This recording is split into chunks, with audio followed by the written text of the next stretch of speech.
대국민 사과를 하고 머리를 숙이고 눈물까지 흘리는 장면을 보고 마음이 짠했습니다.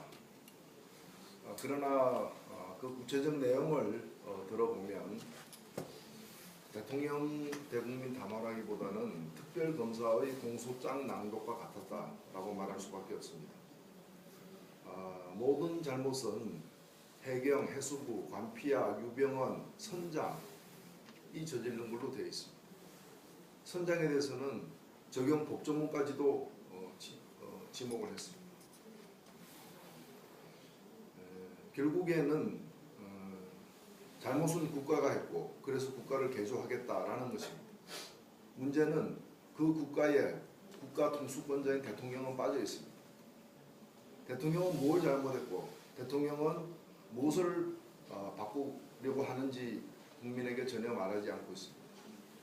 오히려 피해자인 국민 속에 대통령이 숨어서 같이 눈물을 흘리면서 가해자들을 원망하고 있습니다. 희생자 가족들이 장관을 찾지 않고 총리를 찾지 않고 청와대까지 몰려간 이유는 장관이 무능하고 총리가 허수아비였기 때문입니다. 지금 대한민국 정부에 허수아비 아닌 사람은 대통령 자신 한 사람밖에 없습니다.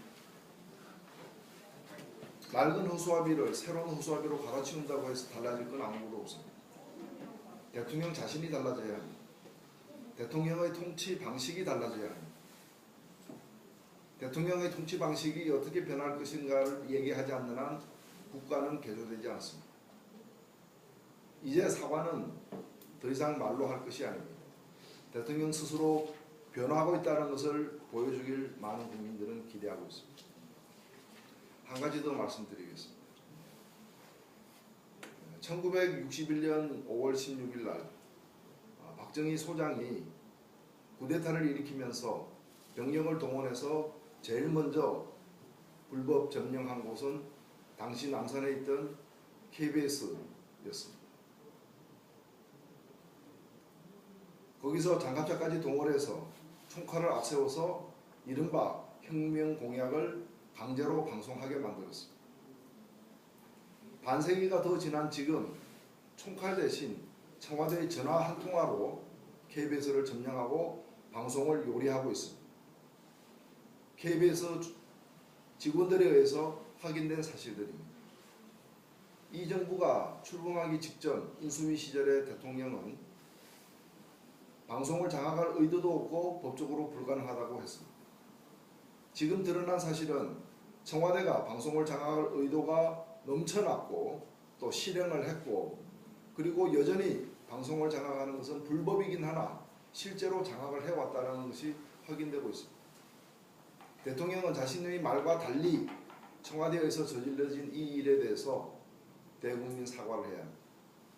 그리고 청와대 홍보수석을 포함해서 실제 이 일에 연관된 사람들, KBS 사장까지 포함해서 즉각 해임해야 합니다. 그렇지 않는다면은 선거를 통해서 대통령이 된 사람이 쿠데타를 통해서 정권을 획득했던 그 아버지와 똑같은 방식으로 나라를 운영하겠다라는 뜻의 다름은 아니라고 생각됩니다. 즉각적인 조치를 바라고 이 일은 국회까지 나서서 국정조사를 해야 될 사안이라고 생각합니다. 이상입니다.